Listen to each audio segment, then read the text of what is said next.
Hola, bienvenidas y bienvenidos al podcast Ruta Innovar, el sonido de la innovación pública. En este podcast hablaremos cada semana con expertos sobre todo lo que está pasando en innovación pública en el mundo, con un foco especial en América Latina. Soy María Paz Hermosilla, directora del GovLab UAI, Laboratorio de Innovación Pública de la Escuela de Gobierno de la Universidad Adolfo Ibáñez en Chile. También soy directora académica del Diplomado en Ciencia de Datos para la Dirección Pública que dictamos en conjunto con el TEC de Monterrey. En esta serie de 8 episodios hablamos de cómo el uso de la ciencia de datos y la inteligencia artificial están cambiando la forma de gobernar y los desafíos que enfrentan los organismos públicos en los procesos de transformación digital. Si tienen preguntas o sugerencias, pueden escribirnos al correo electrónico govlab@uai.cl. En este episodio hablaremos de cómo la innovación pública se ha ido instaurando como un nuevo paradigma de la gestión en el Estado. Para eso nos acompaña Román Yossif, quien es cofundador y exdirector ejecutivo del Laboratorio de Gobierno en Chile. Ingeniero comercial especializado en finanzas, con vasta experiencia e interés en la gestión de redes, el diseño de sistemas, la gestión pública y la transformación digital. Román lleva más de 12 años dedicado a la innovación y transformación de las organizaciones, transitando entre el sector público, el privado y las ONG. Hoy está dedicado a consultorías internacionales, a gobiernos y a la empresa privada y es parte de los directorios de la Fundación Foro Innovación y del Observatorio del Gasto Fiscal. ¿Cómo estás, Román? Muchas gracias por venir a este podcast. Muy bien, ¿y tú, María Paz? Muchas gracias por la invitación. Muy contento y felicitaciones primero por la instancia. Este tipo de podcast y en general la generación y sistematización de contenido es muy relevante, sobre todo cuando estamos hablando de una tendencia, por así decirlo, que no tiene más de 10 años y que todos los días, todas las semanas cambia, evoluciona y que aporta ese contenido justamente a que miles de funcionarios públicos y también personas que están fuera del Estado tengan nuevo conocimiento que aportar para tener un mejor Estado, que es lo que todos queremos. Así es. Bueno, como les comentábamos a nuestros auditores, hoy vamos a dedicar el capítulo a la innovación pública como nuevo paradigma de la gestión pública. Entremos entonces, Román, en este tema y pues quería partir un poco pensando hasta el momento los paradigmas o modelos de gestión, ¿no es cierto?, más conocidos en el sector público son el modelo burocrático weberiano, que se enfoca mucho en el cumplimiento de normas y reglas, y por otro, el de la nueva gestión pública, que es un paradigma que viene importado en el sector privado y que se caracteriza por la búsqueda de la eficiencia económica. ¿Cuál es la idea fuerza detrás de este otro paradigma, este nuevo paradigma de gestión pública que sería la innovación pública? Bien, yo creo que resumiste súper bien los otros dos paradigmas y que no significa que estén obsoletos en sí, yo creo que va a ser bien claro. La innovación pública no viene necesariamente a reemplazar la burocracia weberiana o la lógica de management empresarial que puede incorporar en muchos ámbitos el Estado, por ejemplo, en términos de gastar mejor los recursos, en términos de que cada peso invertido tenga un mayor impacto, o por ejemplo a la hora de tener KPIs claros de lo que consideramos una gestión exitosa o no exitosa. Eso sigue estando vigente porque son cosas higiénicas, creo yo. Y la burocracia siempre va a existir y en ese sentido va a tener en algún grado bastante vigencia. Uno pudiese discutir si como burocracias inteligentes o no. Y es ahí donde sí empieza a aparecer la innovación pública en el sentido de decir, las burocracias son necesarias porque estamos administrando mega organizaciones o grupos de organizaciones como es el Estado. En el caso del Estado chileno, más de 850 instituciones públicas conforman el Estado chileno, el Ejecutivo, los municipios, las Fuerzas Armadas, las universidades estatales, etcétera, etcétera.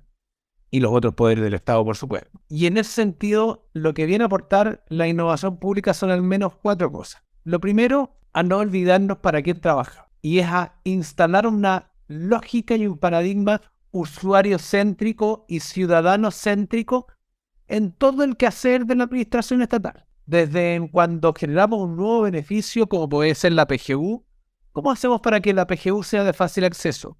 ¿Cómo hacemos para que una persona en una isla recóndita de la Patagonia pueda tener acceso igual que en Santiago en una comuna céntrica? ¿Cómo hacemos para que la omnicanalidad funcione, ¿cierto? Que todos los canales de atención, digitales, presenciales, telefónicos o el que sea, tengan la misma estándar y calidad de atención y orientación y resolutividad. Y es ahí donde ponemos el foco, insisto, en que lo que haga el Estado, tanto a nivel de servicio como a nivel de sus procesos internos, estén centrados en la persona humana. Y incluye un factor adicional. Lo obvio es en quién va a ser el beneficiario de esa política pública. Pero lo no tan obvio, igual de importante, es quién la va a entregar, quién va a ser el delivery. ¿Y por qué eso es tan importante? Porque es la otra cara de la moneda, que son los funcionarios y funcionarias públicas, que hacen posible que ese delivery sea de calidad.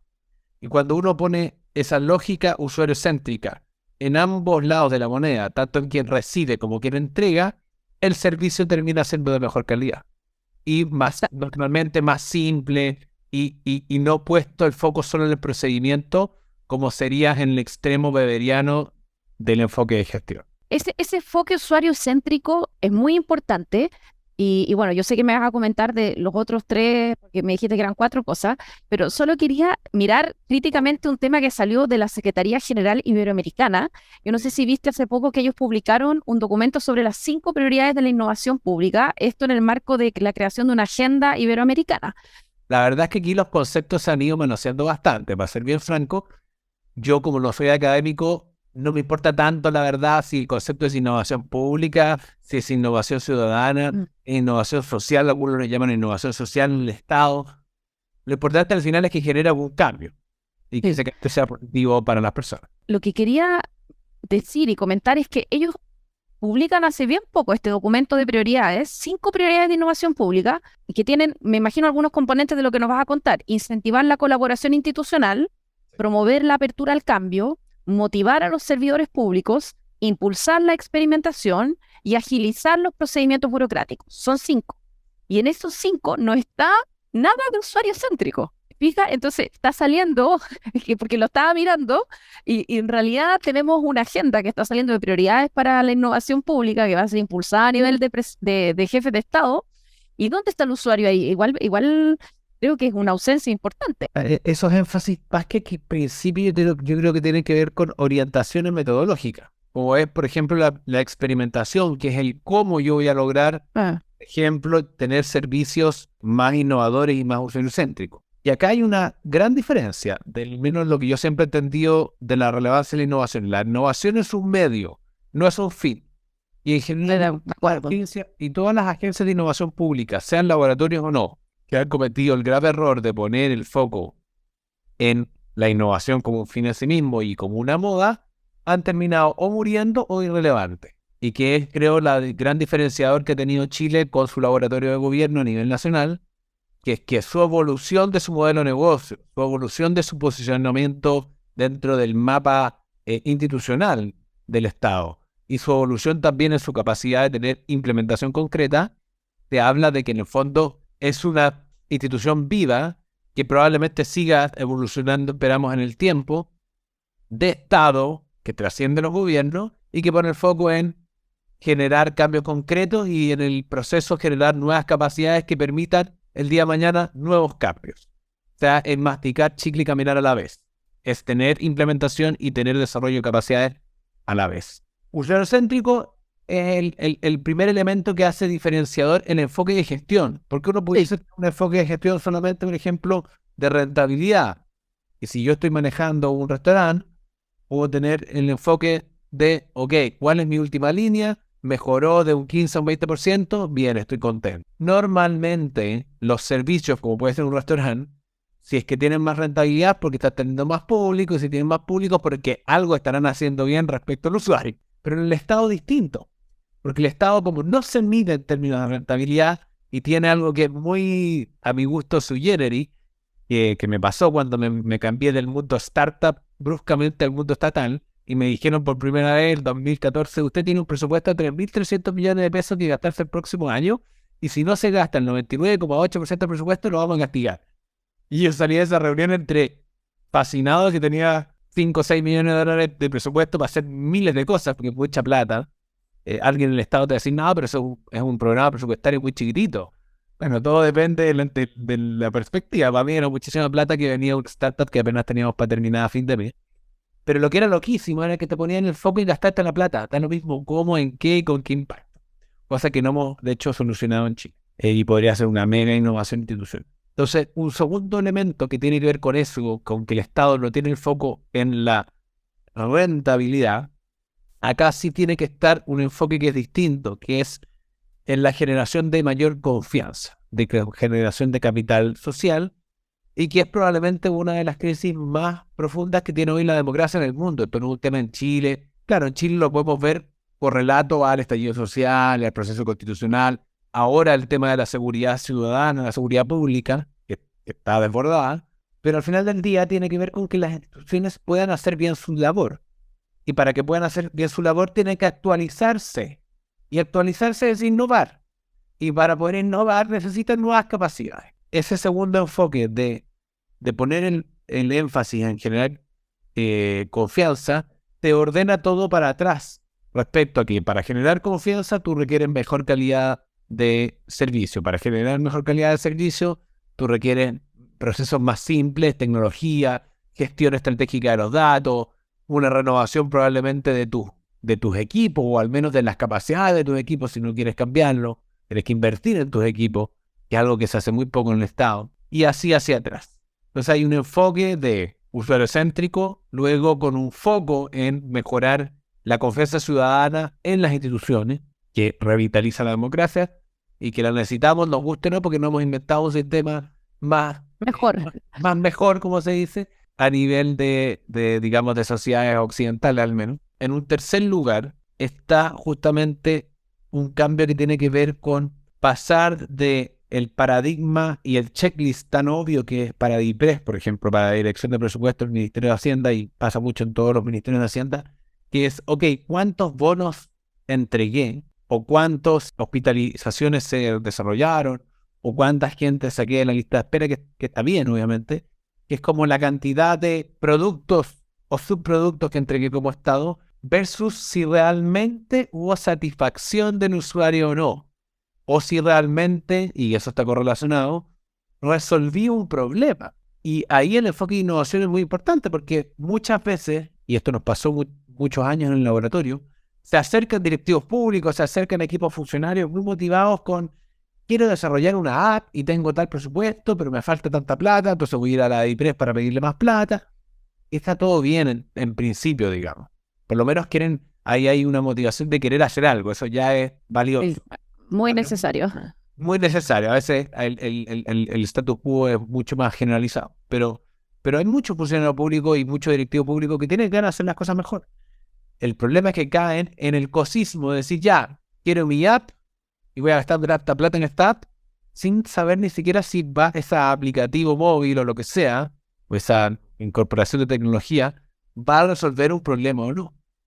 Entonces, el foco en realmente resolver un problema y medir eso a través de la satisfacción de las mismas personas en ese nuevo servicio o en el servicio mejorado, rediseñado, es trascendental, y yo te diría que es un tercer elemento de este nuevo paradigma. Y último, y que puede recoger varias de las cosas que el laboratorio de gobierno declara como principios de innovación pública y que otros laboratorios o el mismo CEGIP declara como principios, donde está la co-creación, donde está la experimentación, donde está el uso de evidencia, donde está, en el fondo, ser más evidence-based, donde está la participación ciudadana. En el fondo, ¿qué está detrás de todo esto?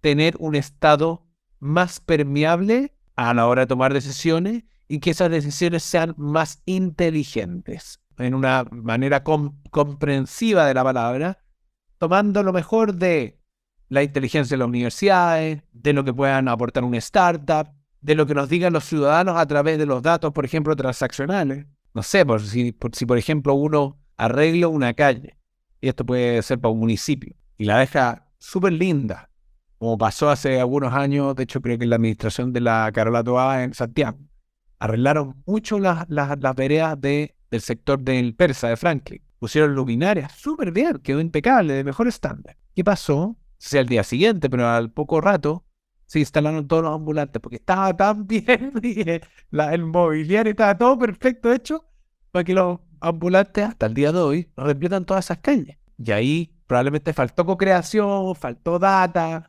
faltó prospectiva, faltaron una serie, faltó prototipado también. ¿Para qué? Para poder tener un Estado, instituciones más permeables a esa inteligencia que haga que la burocracia sea más inteligente. Y ese yo lo resumiría como el cuarto elemento. Yo creo que hay un desafío importante como tú mencionabas, en capacidades. Y siento que los funcionarios públicos van a tener que transformarse y tener como, quizás así como la nueva mirada del funcionario renacentista, que van a tener que saber un poco de todo. Nosotros en la Escuela de Gobierno estamos con un nuevo diplomado que se llama Transformación de la Gestión Pública en la Era Digital.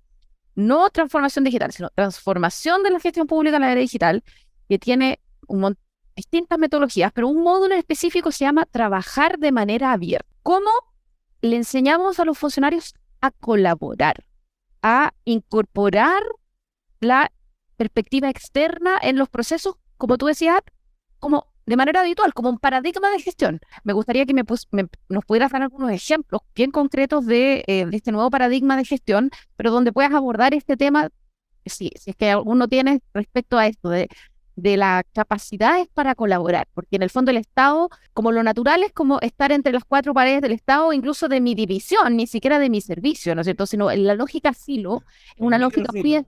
El microsilo, claro, es una lógica muy estatal y ahora tenemos que introducir estas competencias, por ejemplo, como la colaboración, que de hecho la CEGIP, ¿no es cierto?, lo tiene como una de sus prioridades, el incentivar la colaboración institucional, pero ¿dónde has visto ejemplos de esto? Si nos puedes contar un poquito, y si también puede ser no solamente de Chile, sino de América Latina. Voy a contar primero parte de lo que se hizo en su momento en Chile, que se sigue empujando y tiene un resultado bien interesante, que es el índice de innovación pública. Y uno preguntaría, ¿por qué un índice va a empujar más o menos colaboración? Bueno, porque los índices, si uno los entiende como un set de incentivos institucionales para mover la institución de un punto A a un punto B, si es que tú le pones dentro de los índices, o sea, de los elementos a ser medidos, por ende, incentivo obligado a mejorar, el elemento de coordinación, por ejemplo, o de colaboración, pública-pública, pública-privada y pública-social, bueno, las instituciones de a poco, año a año, se ven un poco presionadas, pero también motivadas a mejorar en ese índice, a desarrollar capacidades para justamente mejorar, y es parte de la oferta que el mismo índice de innovación pública, que es un servicio, no solo un indicador, es un servicio que entrega el laboratorio de gobierno a más de 50 instituciones de nivel central, muy representativo de la realidad del gobierno nacional en Chile, lo que está haciendo justamente mover la aguja en eso, porque además una de las cosas que se descubrió con el desarrollo de este índice hace ya 3 años, de hecho entiendo que en las próximas semanas lanzan la tercera versión el equipo del laboratorio, a diferencia de lo que creíamos, en muchos ámbitos de dimensiones y subdimensiones de lo que mide el índice, Chile y las instituciones están bastante bien. Por ejemplo, en recursos digitales, sobre el 70%. Por ejemplo, en participación usuaria, que ha ido mejorando del 30 sobre el 45%. Por ejemplo, en tener algún tipo de institucionalidad dentro de tu institución, valga la redundancia, que promueva la generación de estrategias de innovación. Sean unidades, sean departamentos de experiencia usuario, sean mini laboratorios de innovación. Cada institución ha tomado su propio modelo y ahí también el laboratorio ha abierto como distintas posibilidades.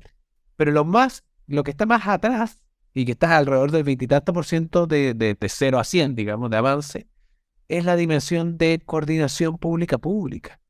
Y eso es bien grave porque te habla justamente de un Estado que por su diseño institucional no colabora por diseño.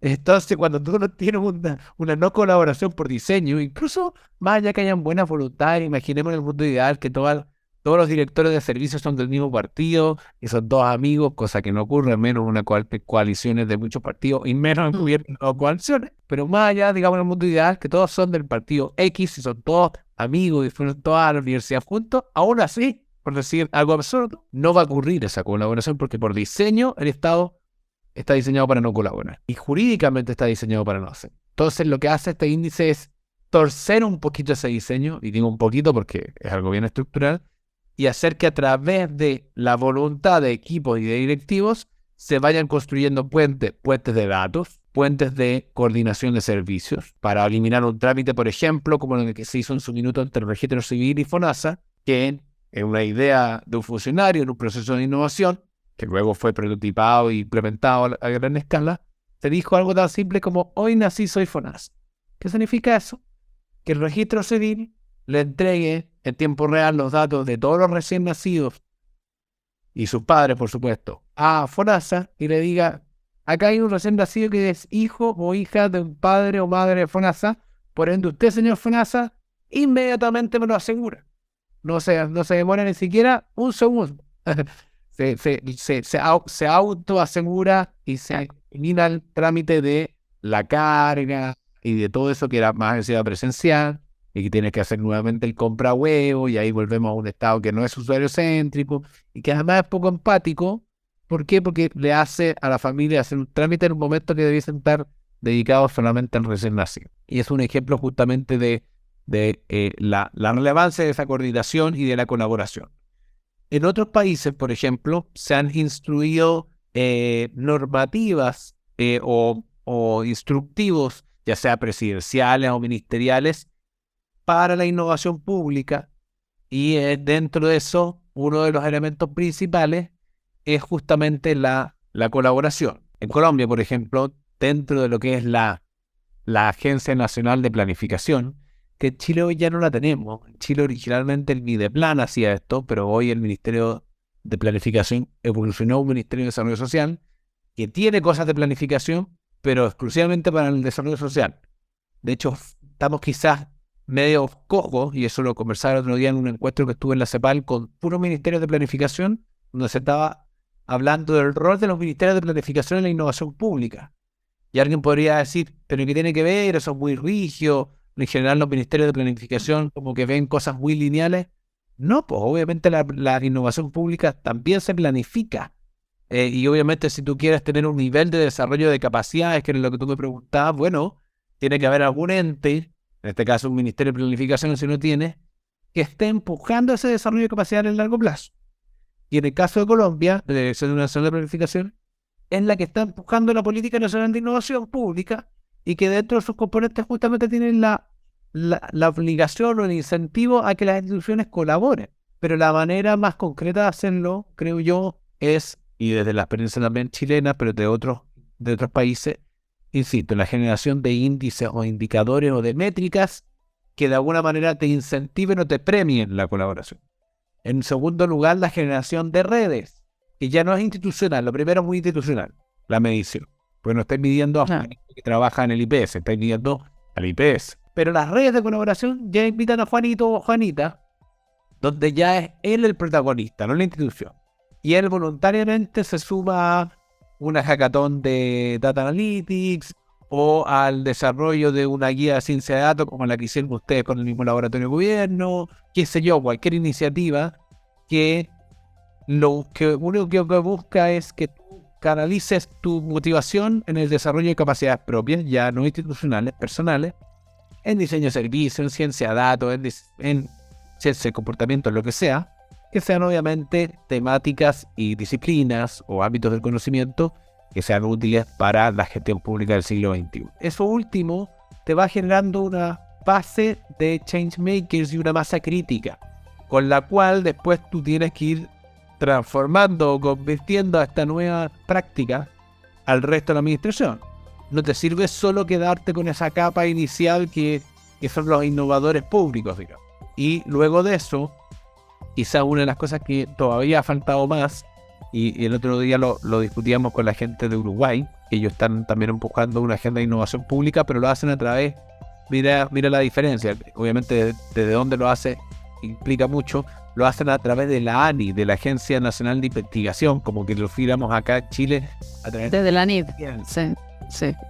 Y bueno, cada país en ese sentido tomó su camino respecto a dónde posicionar la agenda de innovación pública. En Chile hoy se hace en el Ministerio de Hacienda, que también tiene un sesgo, y desde mi punto de vista, por algo lo empujamos, positivo porque le da cierta estabilidad técnica en el tiempo. Y además más incidencia política por la relevancia que tiene Hacienda. Muchas gracias, Román. Creo que, como dices, es muy importante la colaboración, la creación de redes, ¿no es cierto? Y la formación de esta capa de funcionarios que van a motivar la innovación Para eso, por supuesto que desde el GovLab aportamos desde la Escuela de Gobierno, ¿no es cierto?, con nuestros diplomados y nuestros cursos vamos aportando en eso, pero también después se requiere muchos más funcionarios y eso será materia de otra conversación que podamos tener. Es decir, yo creo que todos estos programas que ustedes desarrollan como universidad es clave también que se entusiasmen los directivos, porque al final la velocidad de los cambios cuando el directivo los está empujando es mucho mayor. Y esto no es solo en la administración estatal, esto lo vemos en la administración privada todos los días. Cuando el gerente general es el gerente de innovación, la innovación ocurre. Así es. De hecho, con el Servicio Civil durante 4 años hicimos un curso de ciencia de datos para directivos públicos y con eso logramos empujar en muchos proyectos en la administración, y ahora muchos de los proyectos que nosotros mismos tenemos en Alianza con el Sector Público son exalumnos de ese curso, que de hecho partió diseñado en un proyecto de innovación con el laboratorio el año 2019. Así que se puede colaborar para innovar, creo yo, es la lección. Muchas gracias, Román, y con eso cerramos este podcast.